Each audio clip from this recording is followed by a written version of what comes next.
Bienvenidos a este nuevo podcast de Empresarios con Propósito.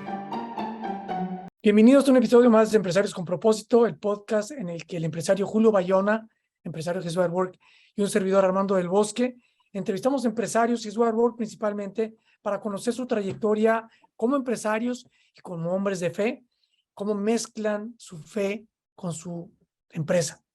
En esta ocasión tenemos el orgullo de presentar a Emilio Planas Fernández, director de CRB, Consultores en Riesgos y Beneficios, en México. Muy bienvenido, Emilio. Muchas gracias, Armando. Gracias, Julio, a sus órdenes. Un placer tenerte hoy, Emilio, y nomás para sumar un poco más algo más a la presentación que acaba de hacer Armando, tenemos también el gusto de comunicarles pues a las personas que oyen que además de ser el director de CRB, Emilio también es el presidente de His Web Work México, lo cual nos da mucho gusto poderte tener aquí y agradecemos de antemano toda la labor que has hecho en México para la expansión de His Web Work. Bueno, empecemos. Emilio, arranquemos por quién es Emilio. Cuéntanos un poquito acerca de ti y también un poco acerca de CRB, cómo empezó CRB y qué hace CRB.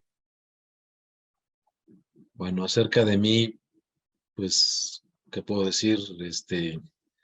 He sido una persona sumamente bendecida a lo largo de muchos años. Tuve la oportunidad de conocer a una mujer maravillosa, ahora mi esposa, que me acercó a la fe católica. Yo, antes del conocimiento con ella, no tenía ninguna práctica religiosa realmente. Digo, sí había estado bautizado y había tenido la primera comunión, pero sin mayor trascendencia en mi vida, y mi familia no era practicante en absoluto de la fe. Pero bueno, a través de este encuentro maravilloso, Dios la puso en mi camino y me acercó al medio del movimiento del Regnum Christi, y hubo un retiro en donde finalmente yo acepté ir porque yo no participaba en nada. Eventualmente iba a misa porque ella me había hecho un trato de que si ella dejaba de fumar, yo la acompañaba a misa. Y dije, sí, perfecto, pues con tal de que deje de fumar. Después se me olvidó y ella siguió fumando y yo ya iba a misa los domingos. Pero era pobrecita porque la verdad yo creo que la incomodaba mucho. Yo iba y me sentaba, yo no hacía ninguna postura, no me persinaba, yo no hacía nada en la misa, ¿no? Pero sí ponía mucha atención a la hora de la homilía, porque luego iba yo a criticar lo que le habían dicho. Ahora ella es una mujer que desde joven era muy formada y finalmente pues me acababa dando los argumentos y las cosas en donde, pues, por así decir, me ganaba siempre la discusión, ¿no? Mis cuñados decían que parecía que jugábamos ping-pong todas las tardes porque eran unas discusiones tremendas entre ella y yo, aunque finalmente pues siempre venció el bien por ese lado. Y hubo unos ejercicios espirituales donde me invitó, o a través de un compañero de la carrera, y ella se quedó en adoración nocturna pidiéndole a Dios, oye, pues casi es la última oportunidad porque llevo más de un año con este señor o este joven y no veo progreso, ¿no? No veo para nada que haya ningún avance. Y fue ahí donde sí Dios, tipo San Pablo, que hace rato mencionábamos, pues sí me tumbó completamente del caballo. Ya sabemos que no menciona ningún caballo los hechos de los apóstoles, pero bueno, sí lo conocemos, o a lo mejor sí lo menciona, pero y a partir de ahí pues entré en un proceso de conversión que hasta la fecha, ¿no? La conversión es toda la vida, pero fue un gran salto de regresar a Dios, de conocer a Dios, de conocer el amor de Dios y de ir avanzando poco a poco en la formación de la fe. Por otro lado, yo tenía ya casado con ella, teníamos en ese entonces ya 3 hijos, y yo tenía un trabajo estable relativamente bien, pero era un trabajo que tenía un horario de 7 de la mañana a 3 de la tarde. Y le dije a mi jefe, oye, ¿no tienes inconveniente si en la tarde empiezo a montar un side business, un negocio independiente? Y ya tenía yo esta idea de poner un despacho de seguros, ¿no? Una agencia de seguros, convertirme en agente de seguros. Me dijo que no tenía inconveniente, y después de como un año y medio, pues ya demandaba mucho de mi tiempo, pero todavía no tenía la estructura suficiente como para que yo me pudiera dejar mis ingresos fijos con 3 hijos y esposa, y dedicarme de tiempo completo. Entonces busqué a una persona, busqué a quien quisiera asociarse conmigo para seguir manejando esto, y ahí apareció una nueva diosidencia, una nueva bendición de Dios, porque esta persona que al primero que yo quería que se viniera conmigo no aceptó. Después anduve preguntando y como que no había nadie. Y este señor vendía computadoras en ese momento y equipos de cómputo Hewlett Packard. Era de los que instalaron las primeras redes de Hewlett Packard en México, pero no estaba satisfecho con lo que hacía. Entonces nos vimos en un Vips, que es un restaurante, digo, para los que no conozcan México, en una avenida que es amplia, que se llama El Periférico, y ahí nos dimos la mano y hasta el día de hoy. Ahí fijamos las reglas básicas y hasta el día de hoy, porque hubo una coincidencia impresionante hasta la fecha en la jerarquía de valores que tenemos, en la ética empresarial que manejamos, en la filosofía de muchas cosas. En más de 30 años que llevamos juntos, hasta el día de hoy, nunca hemos tenido una sola pelea, él y yo, ni una diferencia fuerte entre los dos. Realmente es lo que te sugieren todos los consultores empresariales, jamás pongas una fórmula 50-50% de propiedad, porque no funciona, porque va a reventar. Bueno, pues así nos hemos mantenido durante más de 30 años, con una fórmula típica. 50-50. Sí. Pero, increíble. La verdad que eso de por sí podría ser todo un tema para discutir.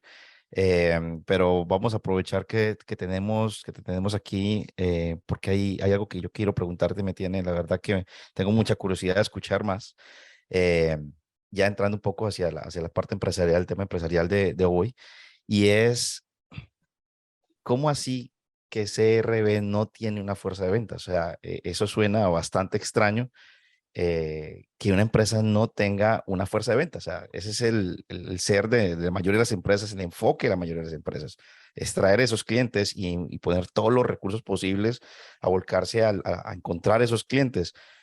Cuéntanos un poquito de por qué esa figura atípica de tu compañía.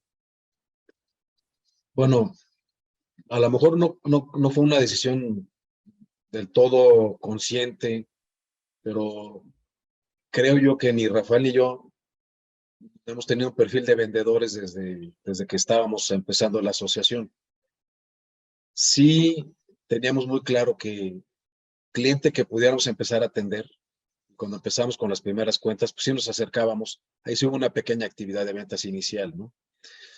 Pero que teníamos que tener en tal grado de satisfacción que el mismo cliente nos ayudara recomendándonos con otras personas.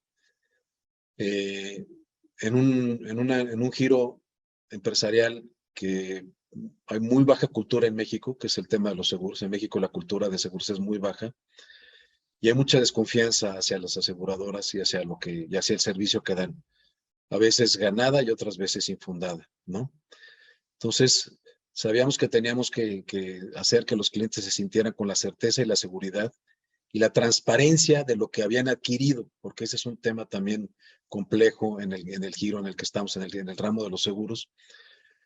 Como son contratos, y son contratos con limitaciones y con exclusiones y con una serie de cosas, y con muchos beneficios también, pero el cliente cree que compra algo porque ya con eso le resuelves todo. Y la realidad es que no le puedes resolver todo al cliente. Le resuelves una parte muy importante, pero el cliente tiene que saber qué parte sí, qué parte no. Y hay una segunda parte que es todavía más crítica. Para que los seguros funcionen bien, tienes que trabajar junto con el cliente desde que estás empezando a suscribir una póliza, pero más importante, a la hora que tiene un siniestro, a la hora que tiene que utilizar su seguro. Si el cliente no quiere cooperar, lo más seguro es que se haga tortuosísimo su trámite ante el asegurador. Es como funciona en México. Desgraciadamente también en un país que está muy basado en la desconfianza en general ante toda autoridad y ante todo, y que el tema del fraude y el tema de la tranza desgraciadamente ha sido muy generalizado también. ¿Qué ha ocurrido con el tema de las aseguradoras?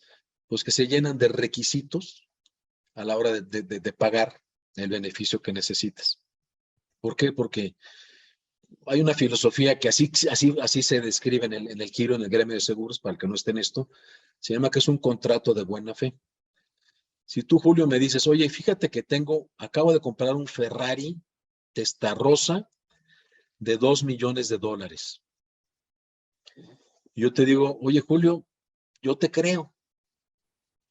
Vamos a ver cuánto vale, qué tipo de coberturas quieres, ¿no? Pues quiero que el robo parcial, que si le roban las llantas, yo quiero que tenga todo porque es un coche es como la niña de mis ojos, ¿no?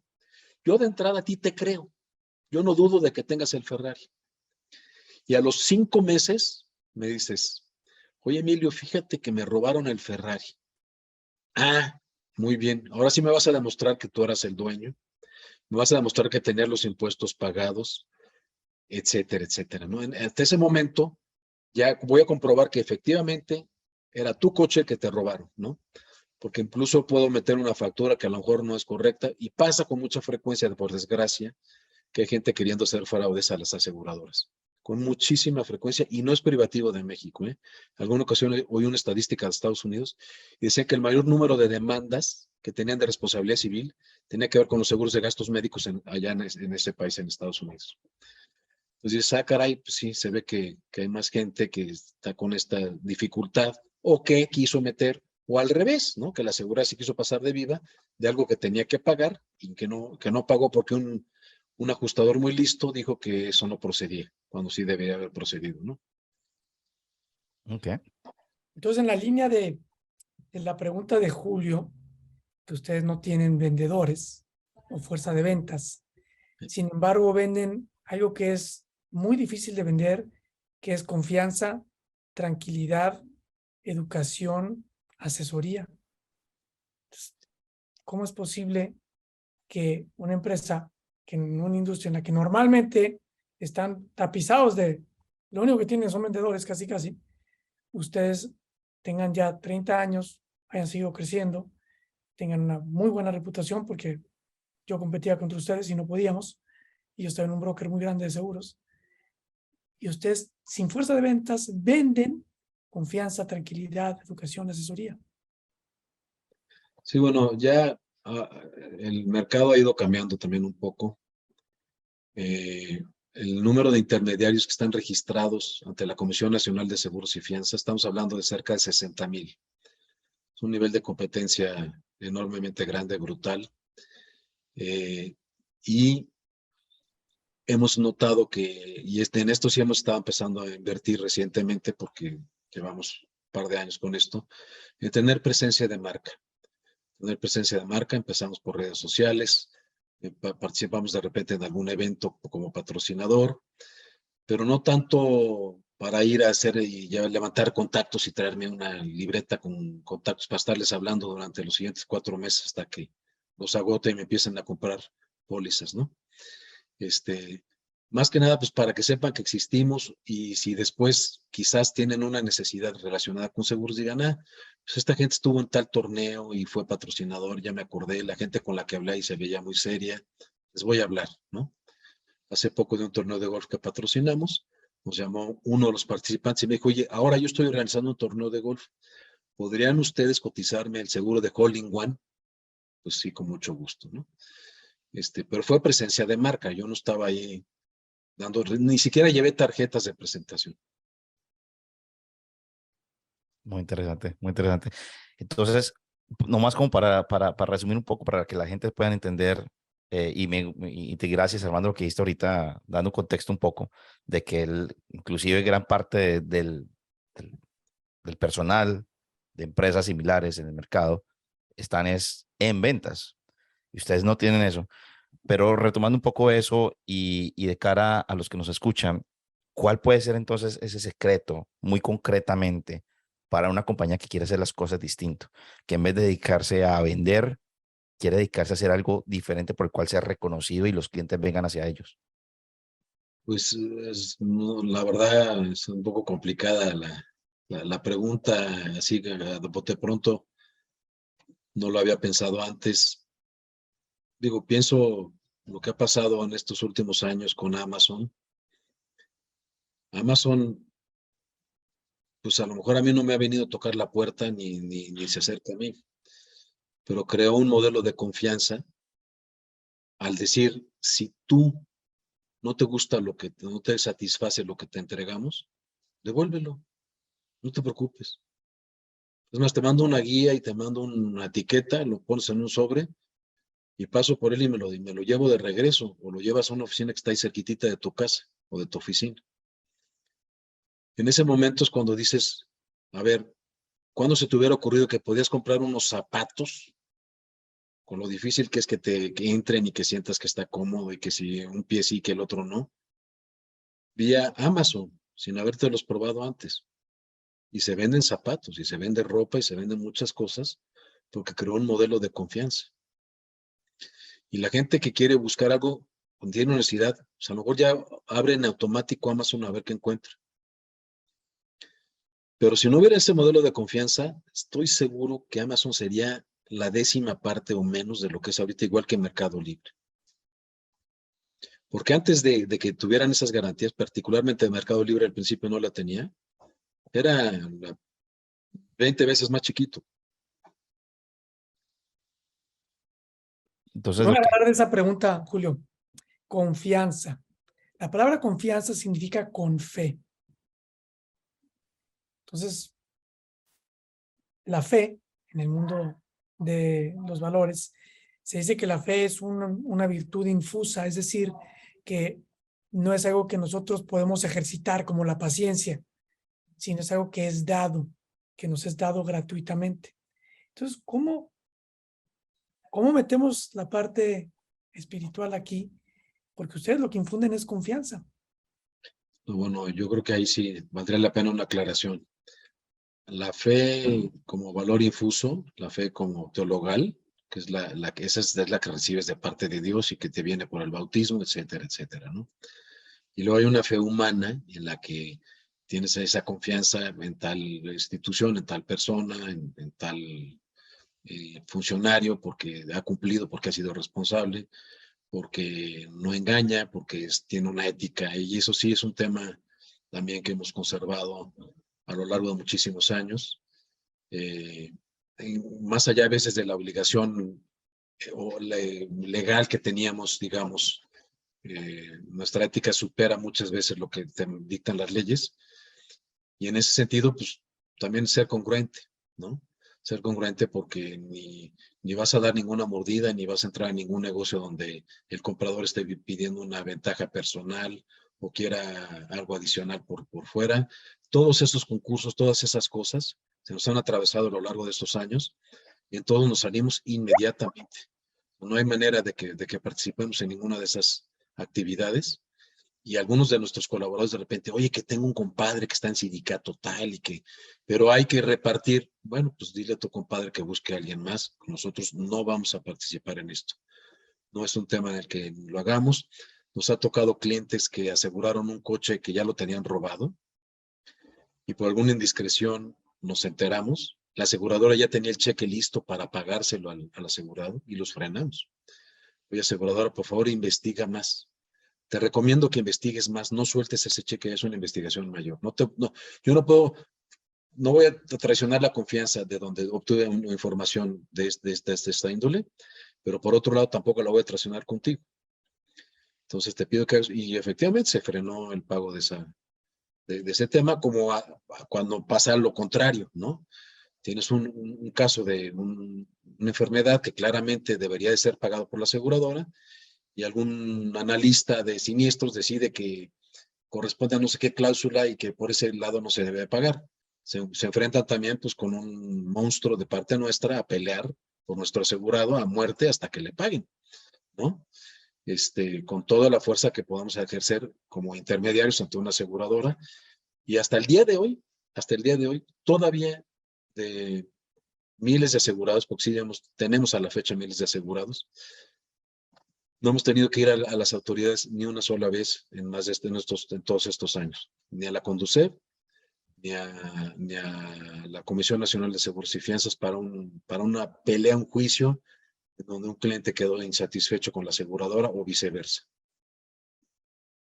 Okay. O sea, tenemos récord 100% de no tener ni un solo pleito legal y todo se ha arreglado adecuado a lo que se vendió ya el contrato y a lo que debería de haberse pagado. En la mayoría de los casos, ¿no? Porque es muy difícil ya decir que el 100%, pues no lo sé, pero Sí, sí, sí, sí. Bueno, definitivamente es un modelo muy atípico, muy distinto, pero lo hace también muy, muy interesante y nos muestra que la manera que podamos crear un servicio, como dice Armando, que genere esa confianza al cliente, muy seguramente los clientes van a venir a nosotros, a nuestras empresas, a buscar nuestros servicios, nuestros productos, y vamos a poder enfocarnos un poco más en el cómo atendemos al cliente, que en pasar tiempo ver cómo lo atraemos a venderle algo que después no vamos a poder soportarle.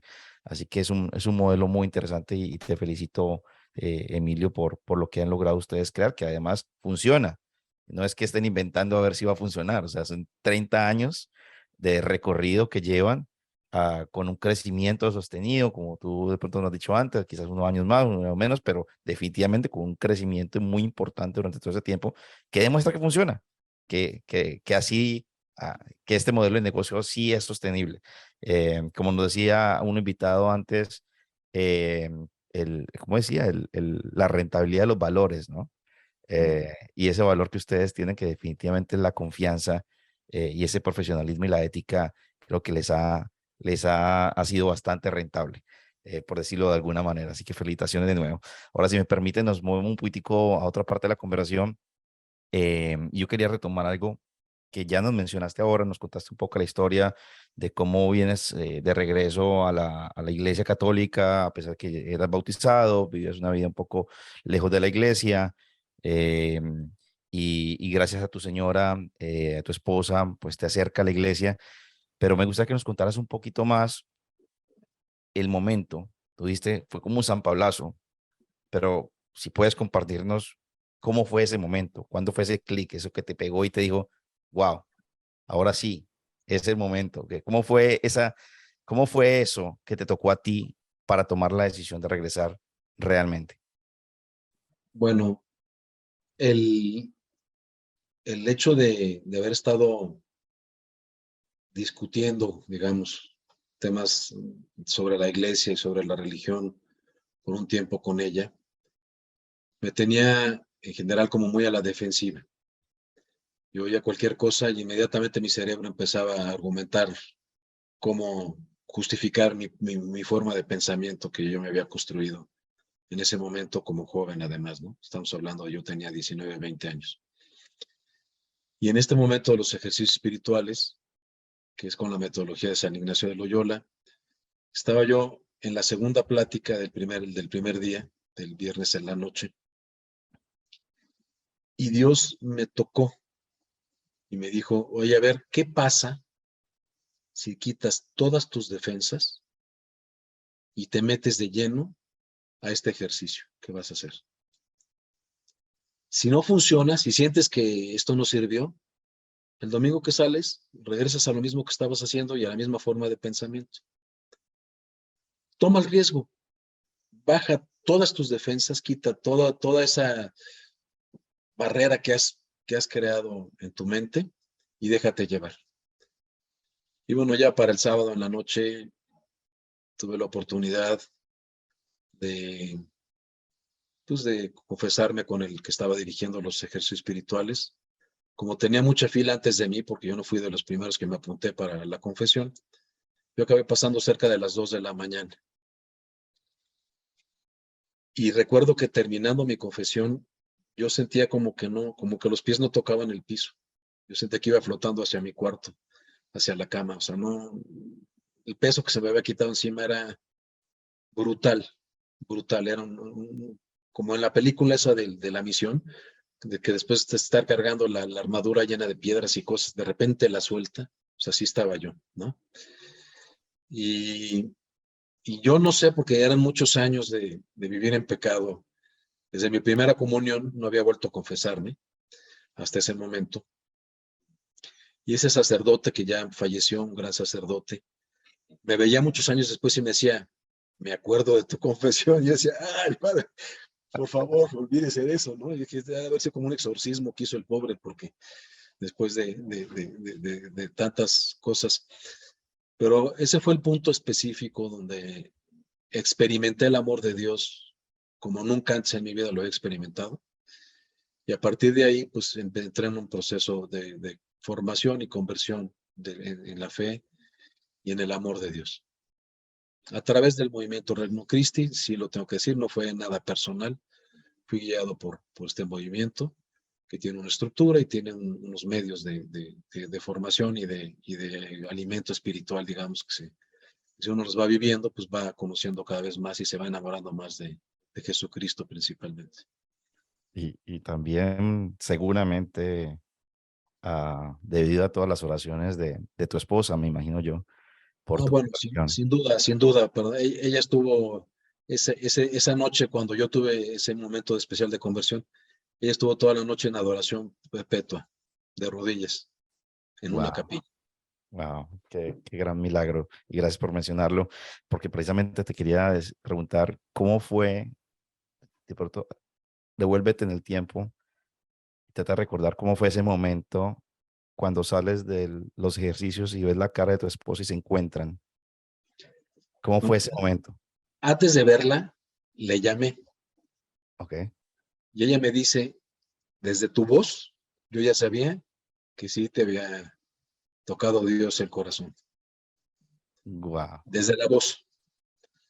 Y bueno, ya después pues nos vimos y nos abrazamos, ¿no? Pero sí fue, pues para ella fue un gran descanso en su vida porque casi estaba pensando que era posiblemente el último posibilidad o esfuerzo de que yo pudiera acercarme a Dios y que hiciéramos un proyecto como el que hemos podido formar, bendito sea Dios, de una familia cristiana. Dios nos ha bendecido con 9 hijos y ahora 6 nietos, y es una gozada esta forma de vida en la fe cristiana. Increíble. Te quiero pedir un favor muy especial. Hace unos pocos días y muy posiblemente, y espero que esa persona pueda escuchar este podcast, hablaba con una persona que la estimo mucho, es una persona muy buena, cristiana, pero no es católica. Y me decía que uno de sus retos era precisamente la confesión. Y de la manera como nos lo cuentas ahorita, tu experiencia, ¿podrías regalarle algunas palabras a ella y a todas las personas para las cuales todavía eh, la confesión es algo que les cuesta trabajo? ¿Qué les dirías? Bueno, primero que pues, te tiene uno que partir de que somos pecadores y que pues necesito pedir perdón, ¿no? Esa es la primera parte, porque si yo no me siento que nunca he pecado nada, pues como que voy a ir a pedir perdón de qué, ¿no? Si yo no reconozco que, pues requiere un cierto grado de humildad, requiere este reconocimiento de que soy un pecador, que necesito ayuda para salir adelante, para salir para mejorar, entonces, y para restablecer sobre todo una relación que ha sido del otro lado, siempre es de amor. Del otro lado no hay nada que yo pueda recriminarle a la otra contraparte, digamos, ¿no? Porque lo único que recibo es amor. A veces no lo entiendo como amor, porque a veces como papás tienes que corregir a tus hijos, y cuando eres papá lo entiendes, y cuando no eres papá pues todavía no lo entiendes, pero si te está corrigiendo tu papá espiritual, tu papá eterno, que es Dios, lo está haciendo por el mismo amor con el que tu papá te quería corregir para que mejoraras en algo, para que dejaras de algún vicio, alguna cosa en la que habías caído, ¿no? Entonces, se trata de un momento de amor, se trata de un momento de humildad, como cuando le tienes que pedir perdón a un amigo o a tu esposa o a tu hijo por algo que te reconoces que hiciste mal, que perdiste la paciencia, que actuaste de alguna forma. Sí se requiere humildad y cuando lo haces precisamente por amor, porque quieres que el vínculo que hay con esa persona se crezca, se mantenga, se fortalezca, se vuelva a abrir el canal completo de comunicación. Si tengo pecados muy graves, pues el canal de comunicación de la gracia está cerrado. Entonces tampoco tengo esa posibilidad.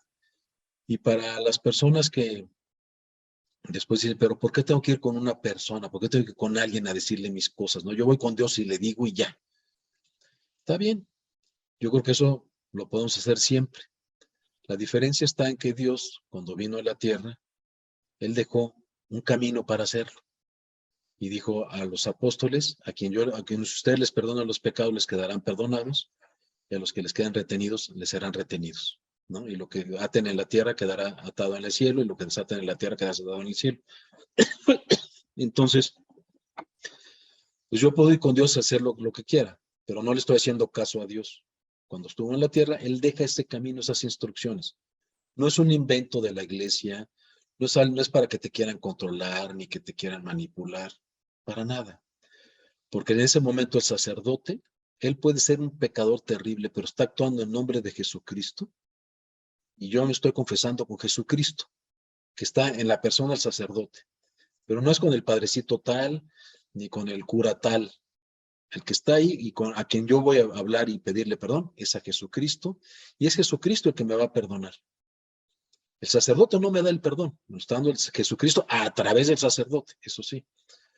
Entonces, pues es la otra parte que uno debe decir, bueno, pues yo tengo mi argumento, pero Dios me dio un argumento como quería el que pidiera perdón, ¿no? Que me implica humillarme un poco, sí, y qué bueno, ¿no? Porque la soberbia nos hace hacer muchas cosas en contra de personas queridas, amigos y demás, y también en contra de Dios. Muchas gracias, Emilio. Aquí vale la pena explicar que Emilio es, como nos dijo, ha sido formado y nunca acaba el proceso de formación, pero de manera tal que hoy Emilio es formador e incluso da cursos de doctrina social de la Iglesia a empresarios a través de una organización que se llama USEM, Unión Social de Empresarios de México, desde hace ya muchos años. Entonces no es así como que se lo sacó de la manga. Emilio, al igual que tú, Julio, son gente que ha siempre buscado formarse y siempre están estudiando, y pues por eso nos puede dar estas respuestas tan contundentes. De acuerdo, le agradecemos muchísimo. Bueno, si quieres, nos movemos un poco con el tema que a Armando le gusta siempre preguntar. Sí, ¿cuál es el propósito de CRB, Emilio? Bueno, el propósito que tenemos es servir con amor a personas y organizaciones para que cuando tengan eventos fortuitos que les generen pérdidas en su patrimonio, se les pueda ser restituido o se pueda solventar esas pérdidas, y que estamos caminando como seres humanos, como equipo, hacia la plenitud y como hijos de Dios, y que estamos también administrando los bienes que son de Dios, ¿no? Realmente lo que tenemos es dado por Dios, nosotros somos sus administradores. Gracias.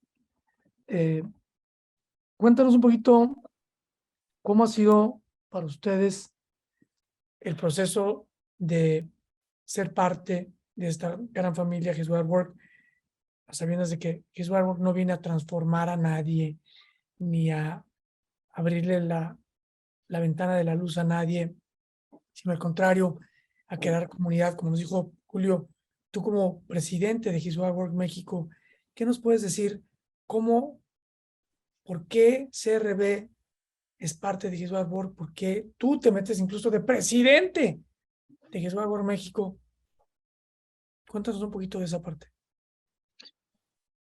Bien, yo terminando la carrera hice una maestría en el IPADE. El IPADE es del Opus Dei. La maestría en dirección de empresas, que es de tiempo completo, son 2 años a tiempo completo. Y allí coincide ya mucho con la formación o la orientación pues de que cuidan que no haya contradicción contra la doctrina social de la iglesia, ¿no? Y a mí me empieza a entrar mucho la inquietud sobre todo este tema laboral. Yo trabajé pues desde tercer semestre de la carrera y hasta el día de hoy no he suspendido nunca de trabajar. Entonces empecé muy joven a trabajar y me daba cuenta de los ambientes de trabajo, me daba cuenta de la falta de ética en muchas conductas, en todos los sentidos. Y entonces Dios me empezó a inquietar con esas cosas. Yo no sabía que era Dios, pero sí estaba yo inquieto. Me empecé a meter mucho a estudiar los temas de la doctrina por mi lado, sobre todo por mi lado, y cuando había algún curso también, me metí a los cursos, a grado tal que yo cuando todavía llevaba apenas un año de haber salido de la carrera y todavía estaba a la mitad de la maestría, pedí a la Universidad de Anáhuac, que es donde yo había estudiado la carrera de actuaría, que volviéramos a abrir la materia de ética profesional que ellos la habían quitado, porque tenían que hacer un tema de seminario de tesis y decidieron quitar esa materia. Convencí al director en turno que me diera la mitad de las horas y empecé nuevamente a dar ética profesional, que la di durante 11 años ahí en la escuela de actuaría. Y durante todo ese tiempo, cuando estás dando clases, pues te tienes que forzar mucho a seguir estudiando, a seguirte preparando, a encontrar casos, más todo lo que estuve viendo en el IPADE, ¿no? Y luego, en el mundo del trabajo, pues seguía viviendo estas situaciones que no me acababan de convencer y siempre vas sintiendo como que tu fe está por un lado, tu fe está metida el domingo y en tus apostolados o cuando estás en tu reunión del movimiento semanal o lo que sea, y llegas al trabajo y como que son las reglas de la economía y las reglas de no sé qué, y parece como que son dos mundos separados y la vida empieza a dividirse y empiezas a sentirte dividido por dentro. Después encontré, en un tiempo que estuve como consultor, porque habíamos encontrado un modelo de un centro de estudios empresariales de Francia que tenía muy parecido a los principios de la doctrina social, aunque no manejaba nada directamente abierto que era de la doctrina social, pero coincidía mucho el modelo que ellos manejaban. Lo trajimos a México, empezamos con algunas empresas a tratar de implementar, pero siempre se manejaba todo este tema como si fuéramos laicos nada más. Nunca se mencionaba a Dios, nunca se mencionaba en la parte espiritual, ni se hacían oraciones, ni nada parecido.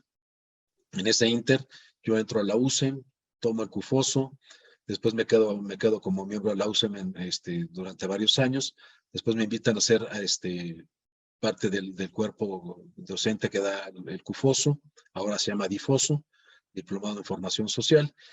Los temas de la UCEM sí son directamente sacados de la doctrina social de la Iglesia. Sin embargo, nuevamente, como ahí va todo dirigido a empresarios, por muchos años han manejado el tema de que todo sea el lenguaje empresarial. A veces lo ocultas tanto que ya ni parece que estás hablando de la doctrina, ni se sabe, aunque sí dicen que son inspirados en la doctrina social cristiana, etcétera, luego no está tan claro. Pero es un buen trabajo, es un excelente lugar para formarse y para conocer los principios de la doctrina social. Entonces, con todo este caminar, yo ya venía aplicando lo que más que podía, lo que más se nos ocurría, tanto a mi socio Rafael y a mí, lo que podemos aplicar con nuestra empresa, ¿no? Poco a poco empezamos a buscar cómo invitar a nuestros colaboradores a retiros, como ahora últimamente llevamos varios años que les hemos pagado su licenciatura, porque pues teníamos varios que habían terminado nada más la preparatoria, y darles una beca para que pudieran terminar su licenciatura. Hemos tenido hasta el 12% del personal simultáneamente pagándole su licenciatura. Y poco a poco, pues tratando de que fuera una atención más allá y poderlos desarrollar como seres humanos. Pero toda esta parte espiritual, pues venía medio indirecta porque pues hablábamos de Dios y eso, pero no era un tema, la empresa no estaba centrada en Dios, esa era la realidad. Estaba centrada en los hombres y estaba centrada en principios y valores, lo cual ya era un buen paso, ya era un muy buen avance. Cuando estábamos en ese inter, entramos al ranking de Great Place to Work por primera vez, en 2014 me parece que fue, y salimos ya rankeados, y de los de brokers de seguros creo que éramos el número 1 de los que participamos ese año, y de todo el sector seguros éramos como el número 3. Y sin haber tenido, ahí seguíamos, ahí también se sorprendían de que no tuviéramos área de recursos humanos. Decían, ¿pero cómo? No, pues es cada jefe. Pero a ver, explícame. Pues sí, cada jefe tiene que ver por su gente, ¿no? Así como yo veo por cada uno de los gerentes. Y en ese caminar, ya me habían presentado alguna vez His Way at Work y la verdad no le entendí. Honestamente, no sé qué, como que lo vi, no, a lo mejor no era mi momento. Pasaron 2 años. Y después de 2 años volvió a aparecer en nuestra vida His Way at Work, en la mía en lo personal, y dije, qué bárbaro, esto es la solución para la persona que quiere vivir su fe y vivir y tener a Dios en su vida de manera integral, y no pasarte la mayor parte de tu vida, que es lo que haces en el trabajo, que es donde más dedicas horas de tu tiempo despierto, estás en el trabajo, donde no poder hablar de Dios, donde no poder promover el amor de Dios, donde no poder acercar a personas al amor de Dios, ¿no? Es donde más tiempo paso y donde menos hago en ese sentido. Y en ese momento también, cuando empezamos ya a trabajar con His Way Work, a mí me cayó una luz del Espíritu Santo, que el pobre Armandito ya me lo ha oído como 70 veces, pero la voy a ir una vez más porque estamos en un podcast que creo que vale la pena que se diga. Yo estoy seguro que a mí el día del juicio van a decir, oye Emilio, ¿qué hiciste con esas 50 almas que a diario tenías contacto con ellas en tu empresa? Te puse ahí para que tú fueras un medio para acercarlas, para conducirlas, para que pudieran conocer más de mí. ¿Qué hiciste? Y también están sus familias. Es que yo hacía misiones en Semana Santa y hacía apostolado. Sí, pero todos los días estabas ahí. ¿Qué hiciste por cada uno de esos? Y con esta conciencia, ya conociendo más His Way at Work, viendo esta posibilidad de hacerlo confesional y de poder mencionar a Dios en la misión de la empresa y poder empezar a tener actividades espirituales abiertamente con la gente, porque además de darles el tema de, oye, que de bienes materiales y que el sueldo sea competitivo y que las prestaciones sean de las mejores y que las instalaciones sean dignas y que la parte emocional, porque ya habíamos hecho un trabajo con unas consultoras de Juan Pablo II para los temas familiares del personal. Habían estado casi 2 años el personal teniendo posibilidad de recibir consulta familiar con expertas. Dices, híjole, qué maravilla, que también la parte espiritual. Y entonces encuentras que es el modelo más completo para trabajar en este mundo actual, en donde la persona se ve con todas sus dimensiones. No se le corta ninguna dimensión. No existe otro modelo, y yo he leído muchísimos libros a lo largo de muchos años que manejen el modelo que tiene His Way at Work para quienes estamos en una empresa de His Way at Work. Es verdaderamente increíble, es una inspiración absoluta de Dios y es una nueva forma, y estamos creando, y me atrevo ya a sumarme porque pues ya llevo un ratito también pedaleándole en esto, una nueva forma de hacer empresas y de vivir, sí, sin perder la esencia de lo que es el mundo empresarial, pero con una humanización y con una calidad de trabajo y de vida totalmente distinto, de otro nivel. Yo te quiero agradecer por lo que acabas de decir, porque de hecho respondes eh, una pregunta que te iba a hacer, pero además una pregunta que me hizo de alguna manera alguien hace poco. Un amigo que está muy metido en el tema de beneficios, de recursos humanos, trabaja con una muy buena empresa, y habla de otros programas que también buscan el bienestar de los colaboradores, que son similares a His Way at Work, pero no tocan a Dios. Entonces, yo creo que con lo que nos acabas de decir, respondes muy bien el por qué es algo distinto. Y más bien voy a aprovechar para hacerte esta pregunta relacionada a lo mismo. ¿Cuál es la diferencia entre un programa que pone al colaborador en el centro y a uno que pone a Dios en el centro? Bueno, puede haber varias diferencias. Quizás una de las principales es que, pues si pongo a Dios en el centro, voy a consultarle a Él las decisiones que tengo que tomar, que puedan ser difíciles o que puedan ser complicadas. Y me voy a acercar para que Él me dé luz y por ahí camine.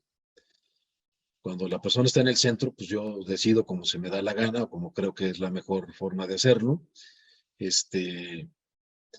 Y si yo pongo a la persona en el centro, lo cual está muy bien, pero ¿quién es la persona? ¿La persona es imagen y semejanza de Dios o la persona es un ser humano con inteligencia y sentimientos y un cuerpo y una salud? O sea, también ¿quién es la persona? La persona es imagen de Dios y lo que voy a hacer es ahí darle gloria a Dios y tratar de alabarlo, pues casi se están equiparando las dos cosas, ¿no? Pero es más claro cuando pones a Dios, porque ese primer mandamiento que recibimos y que es el más importante confirmado por mi mismo Jesucristo aquí en la tierra, ¿no? amarás a Dios sobre todas las cosas y a tu prójimo, ¿no? Y luego, ya después de la resurrección, dice, y a tu prójimo como yo los he amado, no como a ti mismo. No digo que esté mal dicho, porque lo dijo nuestro Señor, pero dice como yo los he amado, que ya había pasado la crucifixión. Y el amigo es el que da su vida por sus amigos, ¿no? Entonces, pongo a Dios en el centro, voy a buscar amar a Dios, y ¿dónde se concreta? En ese prójimo. Se concreta en ese prójimo. Pero en el fondo del espectro es voy a amar a Dios, y se concreta en el prójimo. Te voy a poner un ejemplo para que esto a lo mejor pueda quedar un poquito más claro. Cuando piensas, voy a poner una empresa que tiene a Dios en el centro, y entonces eventualmente tienes un colaborador que ya le diste 2, 3, 4 oportunidades, no corrige varios aspectos, se habló con él, se le levantaron actas administrativas, se le dieron capacitación, motivación, y no cambia, y está afectando a la empresa, y está afectando a los compañeros, al ambiente, a los clientes, etc.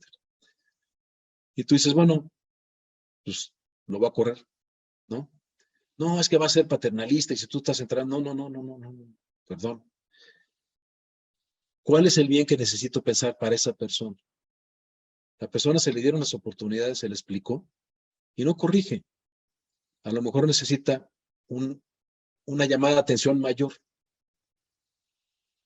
Pues pensando en el bien y en el alma de esa persona, lo voy a correr. Y voy a sentir muy feo de correrlo, porque a lo mejor lleva 10 años trabajando conmigo. Y puede ser que ya hasta seamos compadres. Pero por el bien de su alma, lo voy a correr. Estoy pensando en que esa alma quiero que se acerque a Dios, por el amor de Dios. Y a lo mejor se junta la circunstancia, pues, de que también está afectando a la empresa, etcétera, etcétera, ¿no? La mayoría de las personas reaccionan con la primera llamada de atención, con la segunda. La mayoría de los colaboradores van reaccionando. Y cuando ya levantas actas administrativas, queda por escrito, se comprometen, se revisa a los 2 o 3 meses los compromisos, se ve cómo van. Pues eso, como cualquier proceso de calidad total, pero relacionado con actos personales de un colaborador, ¿no? Lo que quieres no es correr al pecador ni matarlo, no. Lo que quieres es que mejore, que igual que todos nosotros, porque todos somos pecadores, ¿no? Y todos cometemos errores. Pero si de manera voluntaria o de manera reincidente no cambia, bueno, pues llega un punto donde pues ya no tienes cabida, ¿no?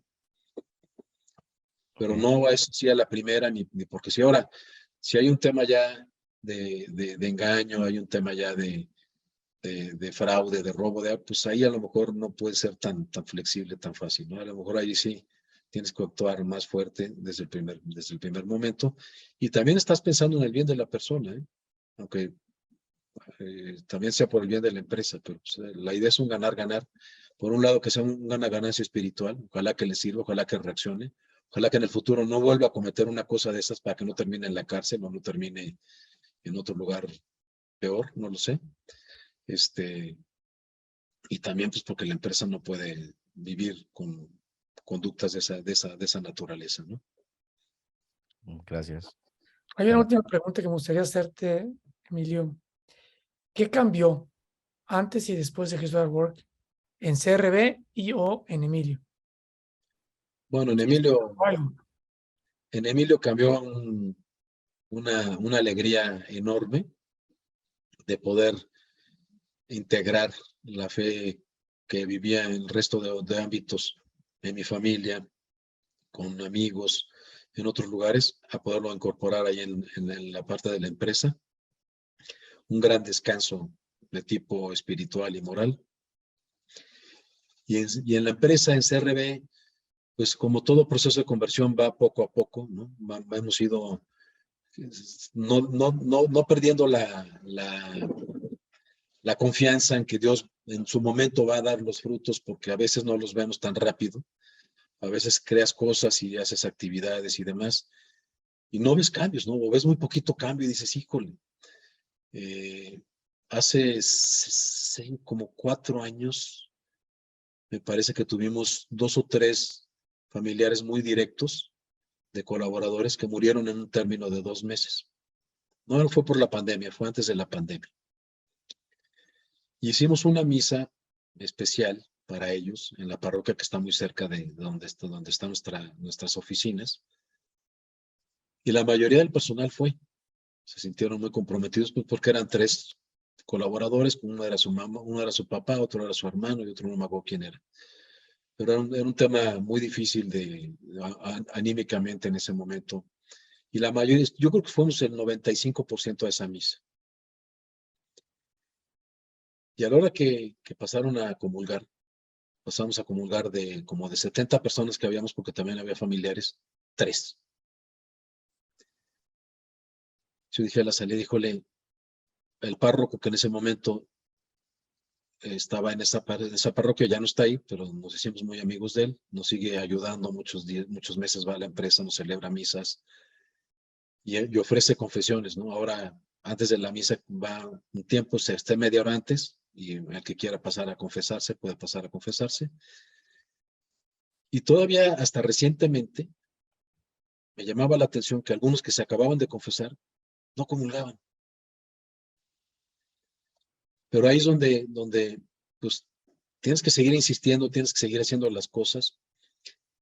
Hace 4 meses, este mismo sacerdote, que es diocesano, con el que llevamos una gran amistad como empresa y también en lo personal, de motu propio, por el evangelio que tocaba ese día, empezó a explicar de una manera tan sencilla quién sí puede comulgar y quién no puede comulgar, y en qué circunstancias sí, quién no, y cuando están en unión libre, cuando no, no sé qué. Lo hizo tan dinámico y tan fácil. Bueno, ahora las últimas misas que hemos tenido, pues ya subió de 3 a 10. 10 es el 20% de la empresa. Bueno, no se esperan milagros a lo mejor porque no tenemos a nadie que tenga esas capacidades, pero estos son como milagros. El tema es no ceder, no bajar la guardia, no darse por vencido, no decir, bueno, pues ya no reaccionaron, ya ni modo, ya no los vuelvo a invitar, ya no vuelvo a hacer la peregrinación. No. El programa de actividades espirituales es parte del EROI, del Eternal Return on Investment, que tenemos que conseguir. Se mide todos los meses y estamos viendo pues, de qué forma avanzamos, ¿no? De que hubo un momento también que fue un momento de mucha valía para la empresa, pero pues, es donde Dios ves cómo te va diciendo, esto de His Great Work es el camino. Y te lo confirma porque son palmadas y palmadas y palmadas a cada rato en cada una de estas cosas que pasan. Venía a México, organizado por el movimiento Regnum Christi también, el padre Jacques Philippe, autoridad mundial en temas de oración, con 20 y tantos libros como bestsellers mundiales en oración, un personaje impresionante. Y resulta que el organizador, por azares del destino, yo tuve una reunión con él para algo del negocio, para algo de seguros. Me dijo, por cierto, fíjate que estoy organizando un taller de oración con el padre Jacques Philippe, que es de 3 días, y es con cónyuges. Y como todavía no lo anunciaba al público, le dije, oye, ¿yo puedo invitar a mis colaboradores? Sí, claro. Entonces aparté para todos mis gerentes con su pareja, bueno, con su cónyuge. Porque también en ese momento me di cuenta que habíamos hecho algunas cosas con los gerentes o las gerentes, pero llegaban luego a su casa y resulta que la pareja pues no estaba al mismo nivel y al mismo ritmo, ni había tenido un retiro como el que había tenido con nosotros, o la gracia especial que había tenido él o ella, y me lo regresaban como al estatus anterior, ¿no? Entonces, a partir fueron 2 eventos con el padre Jacques Philippe que tuve la oportunidad de que fuéramos el equipo gerencial completo, gerencial directivo completo con nuestras esposas y esposos, y hubo muchos que empezaron a sentir el cambio porque como pareja empezaron a tener un proceso de conversión. Y ese fue un gran paso, una gran ayuda de Dios, que nos permitió cambiar el ritmo, digamos, de la posibilidad de seguir aumentando estas actividades, de hacerlo más abierto. Ahora en la pandemia hicimos una capilla increíblemente bonita, inspira la oración, tiene un vitral al Espíritu Santo precioso, y Y pues por gracia de Dios también en julio nos llegó ya la carta como nos autorizan tener el Santísimo. Y bueno, habría muchas anécdotas que contar. Hace 7, 8 años habíamos pedido que nos bendijeran una sala de silencio interior que teníamos en la oficina, todavía no teníamos capilla, al párroco, a este párroco que les platicaba yo que es un diocesano. Y pues fue y bendijo, y íbamos a misa ahí en las mañanas. Yo fui el siguiente lunes a misa, y era la semana de Corpus Christi. Y veo que salen con nuestro Señor, con un ministro, hacia la calle. Y le pregunto a la que acompañó al párroco, oiga, ¿dónde van o qué? Dice, no, es que el párroco quiere promover la devoción a nuestro Señor en la Eucaristía, y esta semana pues, están visitando diferentes lugares. ¿Quiere que vaya a su empresa? Wow. Pero por supuesto que sí. Llámeme mañana, llámeme en la tarde y vemos qué día puede. Entonces, a partir de ese año, en Corpus Christi, excepto la pandemia que no se pudo, salimos en procesión de la parroquia, que son 3 cuadras, con nuestro Señor expuesto, cantando, los que quieran de la empresa, porque todo siempre es voluntario. A veces invitamos familiares que pueden integrarse, terminando la misa de 8 de la mañana. Entonces instalamos una capilla, ahora ya tenemos nuestra capilla. Se hacen turnos de adoración para los que quieran estar ahí un ratito con nuestro Señor. En la tarde regresamos con nuestro Señor cantando a la capilla y se acaba el día. Pero han sido 7 años que hemos tenido la gracia de que esté nuestro Señor todo el día ahí expuesto, ¿no? Wow. Ahora está ya de manera permanente, pero está en el sagrario. Sí, sí. Es igual, digo, no me expreso una cosa contra la otra, pero pues son cosas que no pides, no estás en este sentido, ¿no? Gracias. Y habría otras cosas, ¿no? El edificio donde estamos, lo estuvimos buscando por muchísimos años, porque teníamos 2 oficinas separadas y queríamos integrarnos en una sola, y buscábamos un lugar céntrico. Total, me dice mi socio, encontré este edificio por internet, se veía muy destruido, lo fuimos a ver, estaba muy mal el edificio, pero empezamos a hacer una negociación para ver si nosotros invertíamos y que nos generaban una renta más cómoda en cuanto a pagos, ¿no? Llegamos a un trato y me dice el gerente administrativo, oye, que los del edificio son los del Seminario Conciliar de México. ¿Cómo? ¿Tiene un edificio aquí? Sí. Entonces empiezo a rascarle, yo entonces era miembro del Consejo de Bioética de la SEM, con la Conferencia del Episcopado Mexicano, y ahí estaba el director del seminario. Oiga, padre Julián, ¿ustedes son dueños de este edificio? Sí. Yo soy el que se lo quiero rentar. Se me decían, ¡ay, socio! Ya me decían, ¿no? Ya cada que nos veíamos. Porque resulta que mis rentas ahora ayudan a la economía de los candidatos que están formándose para sacerdotes en la Ciudad de México. Pero yo no busqué ese edificio por esas características. Queríamos algo céntrico, llegamos a un arreglo económico y llevamos ahí 7 años, ¿no? Wow. Son muchas palmadas de Dios que dices, sí, ya no puedo estar yo ni volteando para otro lado porque me queda claro que esto es lo que Dios quiere para mí y para el mundo. Así es, así es. Mil gracias, Emilio, por compartirnos todas estas experiencias de Dios vivo en tu compañía y en ti. Mil gracias. Armando, si nos acompañas para ir cerrando. Claro que sí. Pues tenemos a Emilio Planas Fernández, casado con Lucrecia, que también la queremos mucho, y conjuntos tienen 9 hijos.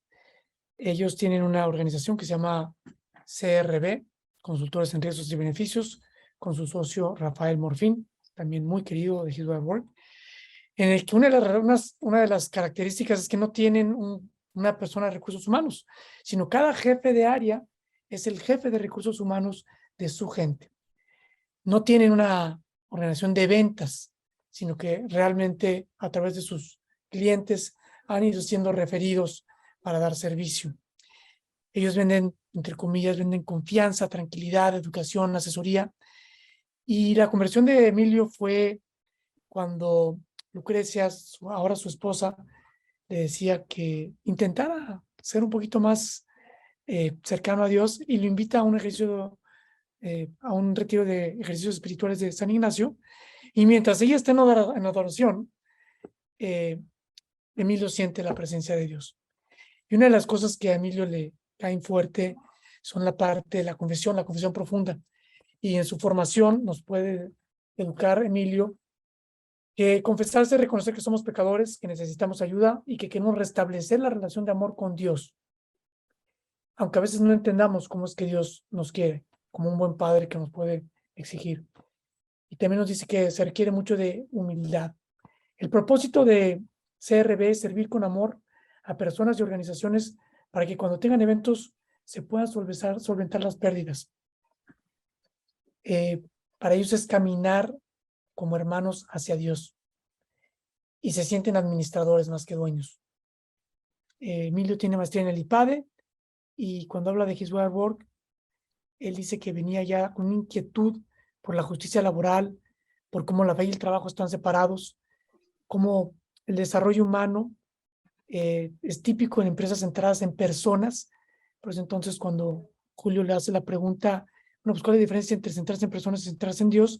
Y ahí salta Emilio y dice, bueno, pues la diferencia grande es que en la persona, al final del día, la persona, si nosotros la vemos como imagen de Dios, pues no podemos eliminar y decir que cuidamos a la persona y no vemos a Dios.